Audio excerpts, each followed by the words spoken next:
Welcome to The Why. In our podcast, The Why, we're going to cover topics that are important to SAP customers and to our team. We want you to share this information internally. We want you to share this information outside of SAP Ariba. And we want you to be able to connect with other thought leaders in our business. This week, our podcast, The Why, is at SAP Ariba Live in Amsterdam, which is the place to be for business-to-business commerce. Joining me today on our podcast, The Why, is Catherine Hills. Catherine is the Regional Vice President of our Customer Value Organization for Europe. Thank you for joining us today, Catherine. Thank you, John. Good to be here. It's great that you're leading our customer organization, and your specific journey to leading that organization is pretty unique. You started with our business in South Africa, and specifically in a portion of our business focused on some purpose-driven programs.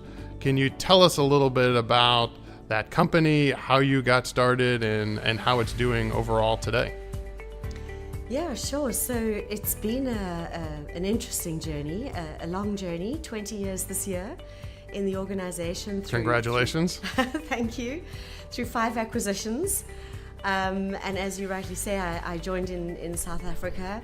It was actually a very small business of 8 employees called SourceLink. Yep. And we grew that business to, over a couple of years, be listed on the Johannesburg Stock Exchange and registered as TradeWorld. Right. And TradeWorld is still very much part of the SAP Ariba Africa business today. Mm-hmm. And really is a business that has brought with it a number of employees along the journey. I think there's some that have been there longer than I have. We're really passionate about the work that we do in the TradeWorld space. So give our listeners a little bit of an overview then of TradeWorld. What is it specifically doing both for suppliers, right, in the South Africa region, as well as then what it does for the buyers that subscribe to the TradeWorld solution? So originally the business started as a paper-based collation of tender notifications, right, published in a booklet that was then delivered on foot. And that evolved to faxing of the opportunities, so distributing of business opportunities to supplier community via fax. Right. Which then, when I joined, was a DOS program for the buyer community, and so it has evolved. And so now this is in the cloud? This is now in the cloud, and our key customer is Western Cape Government, with 30 district municipalities across the Western Cape, one of the 9 provinces in the country. And actually we've gone beyond the borders of South Africa now to sub-Saharan Africa and other parts of West, East, North Africa, where we gather business opportunities from about 1,000 different sources across the continent, collate those into various categories and commodities, and distribute those daily via email to our supplier subscriber base, who subscribe and receive opportunities particular to their core business. They also access the website and control through that for opportunities outside their business too. Right. So this is a service and a solution where we're aggregating buyer opportunities, mm-hmm. and we're matching those with the suppliers in South Africa. So whether it's a cleaning service or some other product line, mm-hmm. We're helping bring those leads to the small businesses in the Africa region. Is that right? Is that right? That's a good summary. Good summary. And this is important for the region because of a lot of the programs, right, and specific goals that I think our customers in Africa have, as far as mm-hmm. the support for local small businesses, or certainly Black empowered or Black owned businesses, right, in the region. So tell us a little bit about how the evolution and the support of small businesses has grown within South Africa. Right. So I'd say, John, it really all took wings and mm-hmm. grew substantially post-apartheid. Okay. And we have a program called Broad-Based Black Economic Empowerment, mm-hmm. which is run by the state and actually across all the countries in the continent, right. in various variations. And it's really about preferential procurement. And so this business has really grown in terms of giving access to opportunities. That's what the program is really about, is making access to business opportunities visible and easily accessible. And another part of the business that we've expanded in the TradeWorld space is managing of supplier profiling.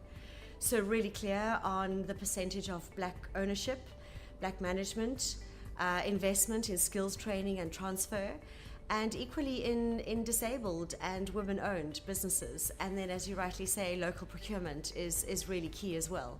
So it's really about looking at all of those initiatives and helping our customers drive purpose within their organizations to really realize true transformation and build the economy. That's fantastic. Are we doing anything with respect to helping develop the suppliers, whether it's business skills or other skills?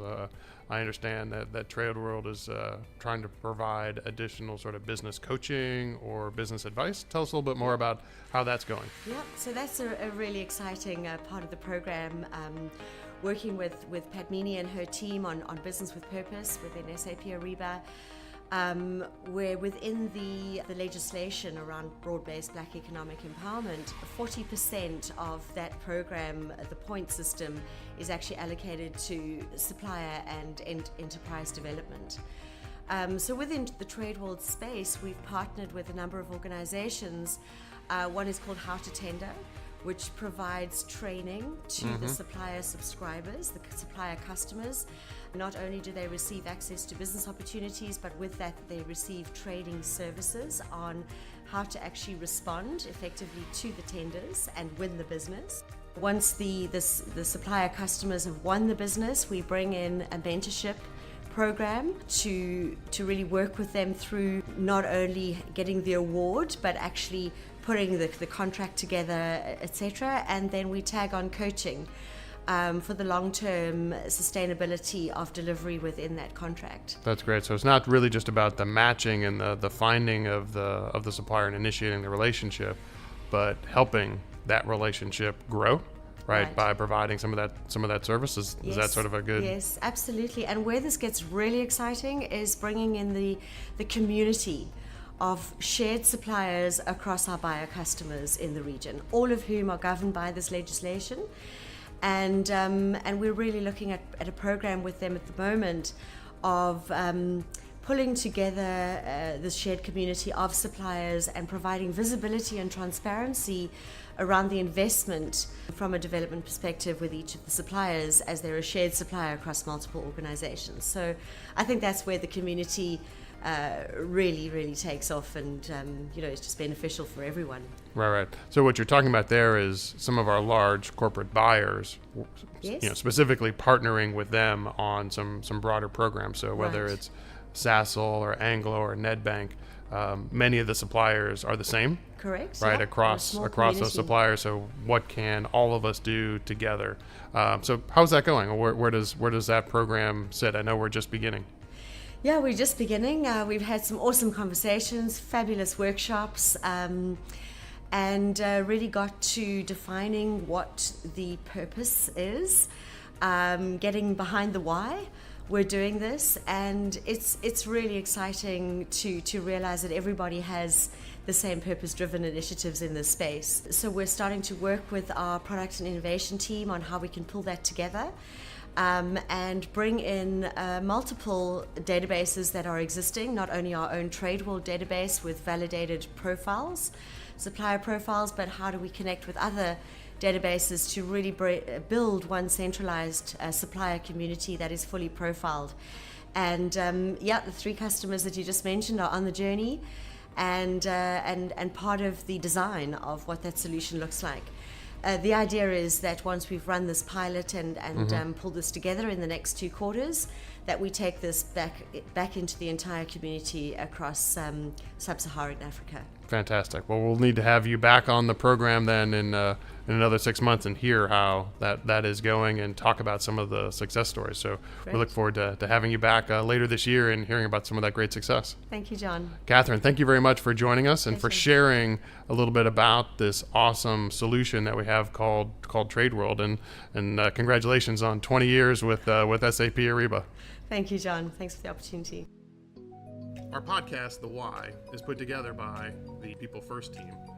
We'll be producing The Why on a regular basis. If you have recommendations for topics, please contact the People First team. And please share this podcast with other members of our team or even outside our team. Thank you for listening to The Why.